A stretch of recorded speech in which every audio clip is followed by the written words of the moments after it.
이 일이 있은 후에 바울이 마게도냐와 아가야를 거쳐 예루살렘에 가기로 작정하여 이르되 내가 거기 갔다가 후에 로마도 보아야 하리라 하고 자기를 돕는 사람 중에서 디모데와 에라스도 두 사람을 마게도냐로 보내고 자기는 아시아에 얼마 동안 더 있으니라.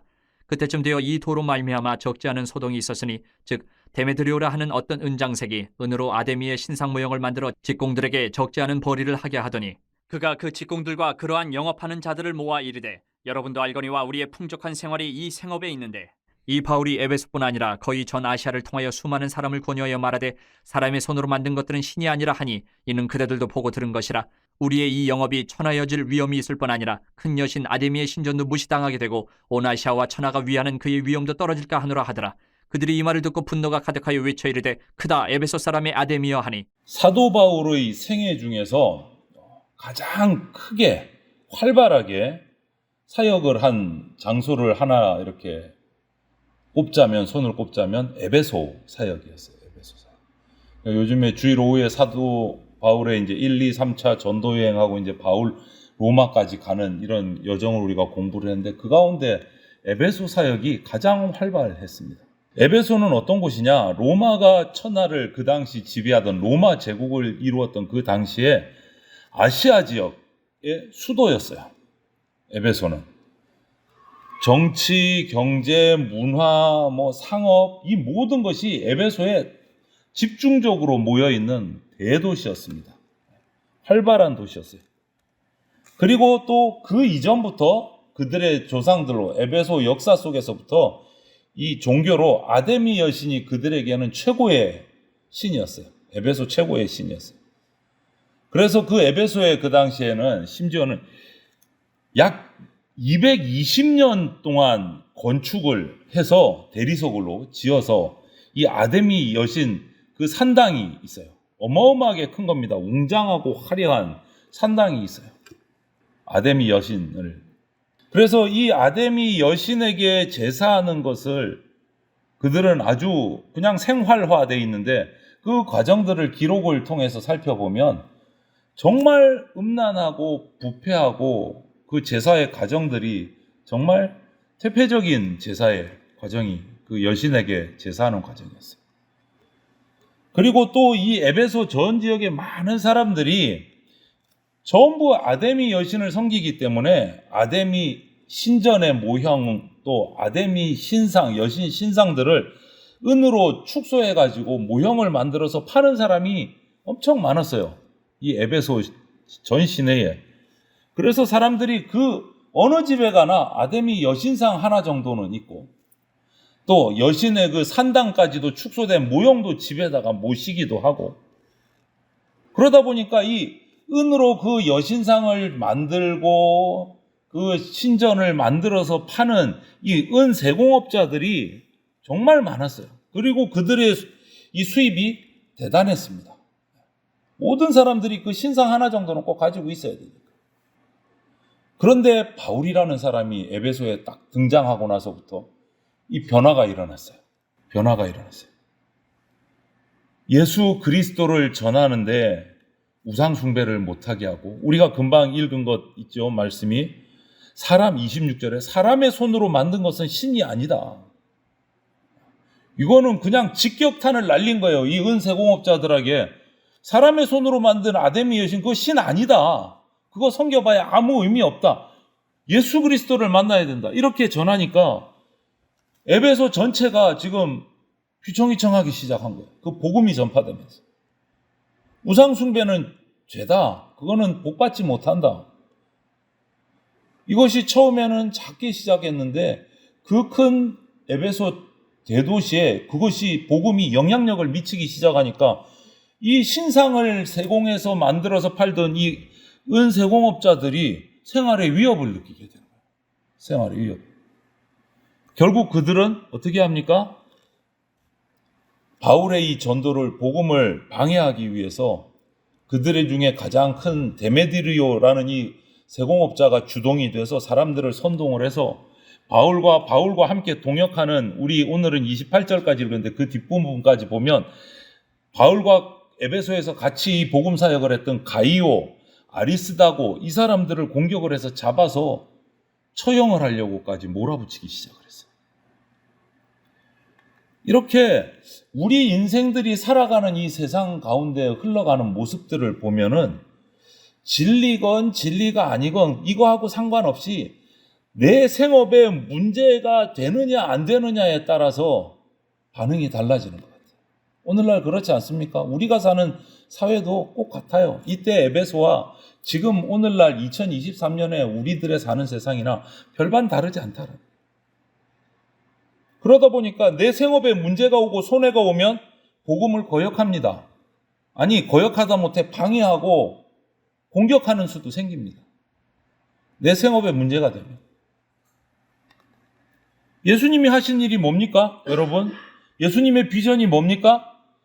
우리 인간을 사랑하고 구원하셔서 죄로부터 건져내셔서 구원의 길, 하늘의 길을 열어주시려고, 죄사함을 주시려고 하는 것이 예수님의 비전이었어요. 그런데 그 일을 반대하고 방해하는 것을 오늘 우리가 보는 거예요.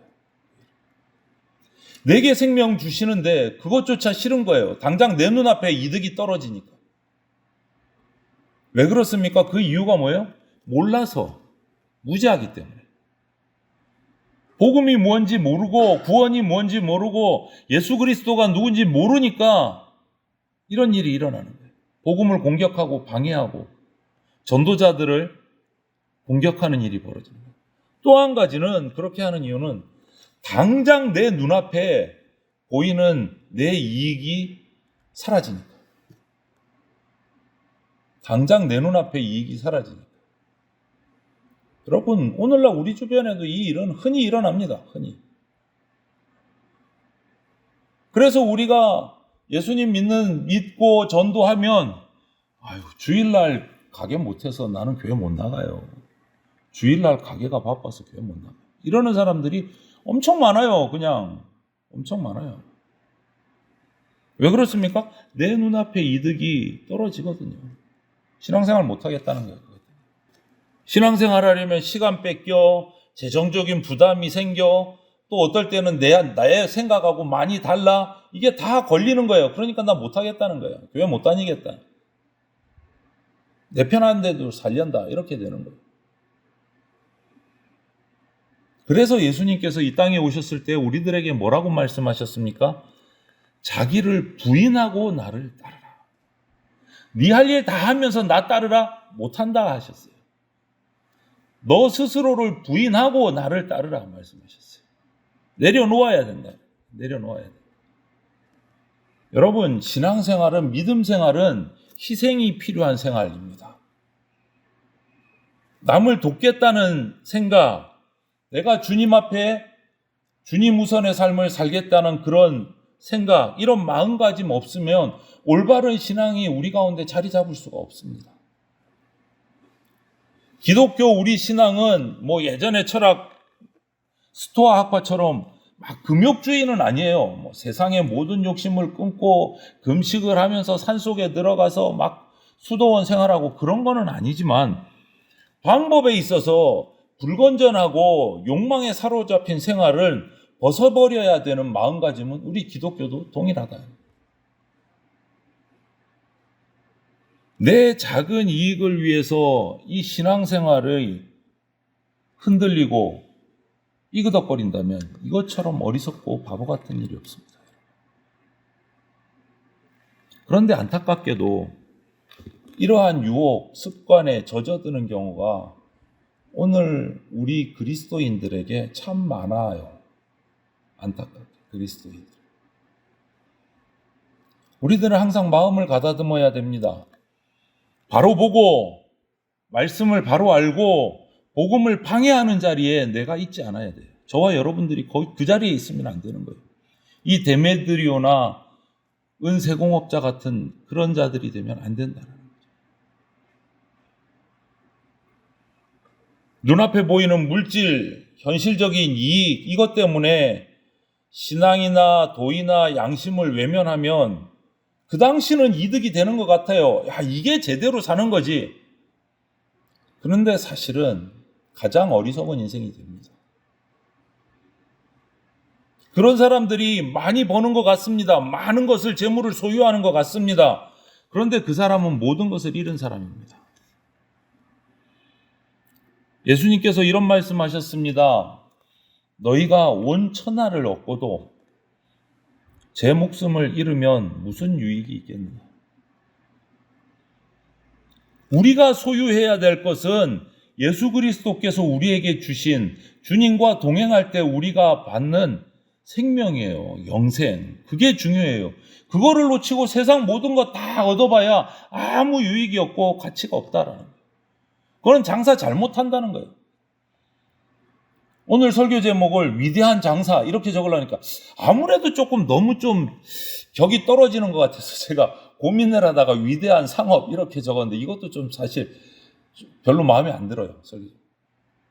그런데 털어놓고 얘기하자면 여러분, 우리가 예수 그리스도와 함께함으로 얻는 그 영생을 놓치고 세상 모든 것을 다 얻어도 정말 장사 잘못하는 거예요. 잘못된 거예요. 그거는.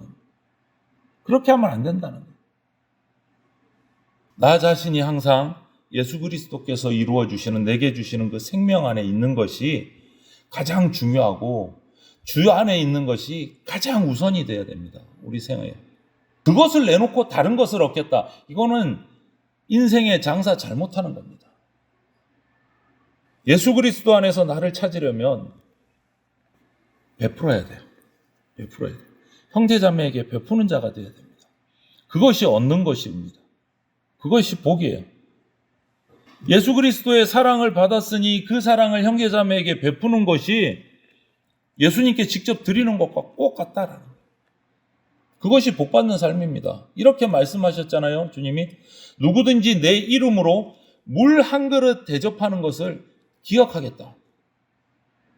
예수님의 이름으로, 예수 그리스도의 사랑으로, 예수님의 우리에게 주신 그 사랑으로, 긍휼한 마음으로 이웃에게 베풀고 지체들에게 베푸는 것, 물 한 그릇 베푸는 것도 내가 기억하겠다. 복 내리시겠다는 약속이잖아요. 이게 남는 장사죠. 이게 위대한 장사죠. 제대로 하는 거죠. 뭔가 가지고 싶은 거, 소유욕이라는 거, 우리 인간의 본능입니다. 본능. 많이 갖고 싶어 하는 거. 남보다 하나라도 더 가져야 되는 거. 우리 인간의 본능입니다. 그런데 우리 인간이 그 소유욕에 내가 붙들려 버리면 브레이크 없는 차가 그냥 굴러 떨어졌듯이 걷잡을 수 없이 우리 인생은 떨어질 수밖에 없어요. 나라고. 내가 소유욕을 절제하고 내가 통제하지 못하고 내가 그 소유욕에 잡혀버리면 우리는 브레이크 없는 자동차입니다.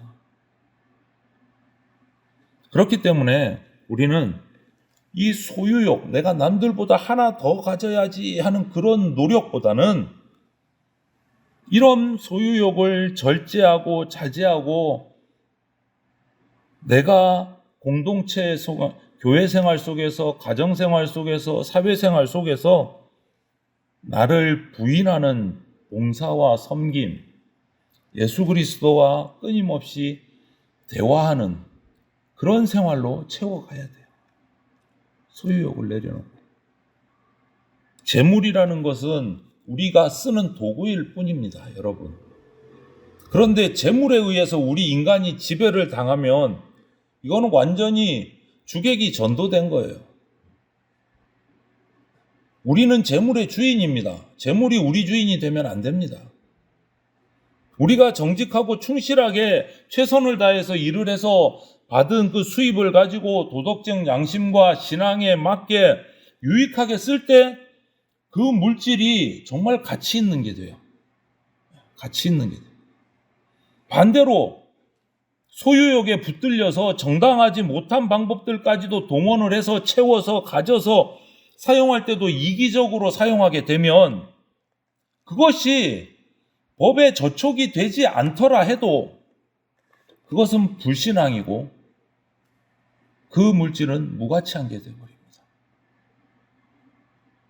여러분, 물질을 소유하는 방법은 정당해야 하고 올바르게 사용돼야 됩니다. 물질은 그것을 사용하는 사람의 인격, 그 사람의 어떤 생각 이런 것들이 반영돼요. 믿음으로 주님, 내 것은 모두 주님이 내게 주신 겁니다. 내 것이 아니고 주님이 내게 맡겨주신 것이고 나는 그것을 주님을 위해서 잘 사용하는 청지기입니다. 이렇게 고백하고 살아갈 때 고귀한 거예요. 위대한 장사가 되는 거예요. 위대한 장사꾼이 되는 거예요. 위대한 사업가가 되는 거예요. 내 것이 아니고 주님이 내게 맡기신 겁니다. 나는 청지기일 뿐이다. 이것이 우리 인생의 고백이 돼야 돼요. 그래야 우리 인생에 남는 장사할 수 있습니다, 여러분. 우리 그리스도인들은 물질을 경멸하면 안 됩니다. 필요한 겁니다. 죄악시에서도 안 됩니다. 물질은 하나님이 우리에게 주시는 복의 일부분입니다. 그렇기 때문에 물질은 하나님이 나에게 주시는 사랑과 봉사의 도구고 사랑과 봉사할 수 있는 능력의 일부분이다. 이렇게 알아야 돼요. 그래서 소유욕의 대상이 아니라 감사하고 봉사하고 헌신하고 협력하는 도구로 내가 사용하는 도구다라고 우리는 물질에 대한 가치관을 명확하게 가지고 있어요. 그래야 물질의 주인으로 살아갈 수 있습니다. 물질의 종이 되지 않을 수 있습니다. 절제라는 거, 우리가 절제 그럼 보통 그냥 단순하게 생각합니다. 무조건 인색하게 아껴서 절대 사용 안 하고 쌓는 거. 이거 아닙니다. 절제라는 말은 정당하게 벌어서 모아서 아름답게 사용하는 거. 하나님 나라를 위해서 하나님 나라의 그 사랑이 전파될 수 있도록 사용하는 거. 이것이 절제예요. 이것이 절제예요. 잘 사용하는 게 절제입니다. 잘 모아서 잘 사용하는 것. 여러분 오늘 이 말씀을 보면서 이 은장색들의 잘못된 물질에 대한 생각들, 그로 말미암아 복음을 막는 일들이 벌어지고 복음 전도자들을 괴롭히는 일들이 벌어지고 그 에베소 도시가 음란한 문화에 젖어가는 이런 모습들을 보면서 물질의 종이 되면 안 되고 물질의 주인이 되어서 절제함으로 하나님이 내게 맡기신 도구다. 나는 청지기일 뿐이다. 이 마음으로 살아가야 우리가 인생에서 하나님 보실 때 남는 인생을 살아갈 수 있습니다. 하나님께서 이 땅 위에 살아가는 동안 저와 여러분들에게 주신 재능, 또 여러 가지 직업, 감사함으로 받아서 절제와 나눔으로 우리 그리스도인들의 품격을 나타내기를 바랍니다.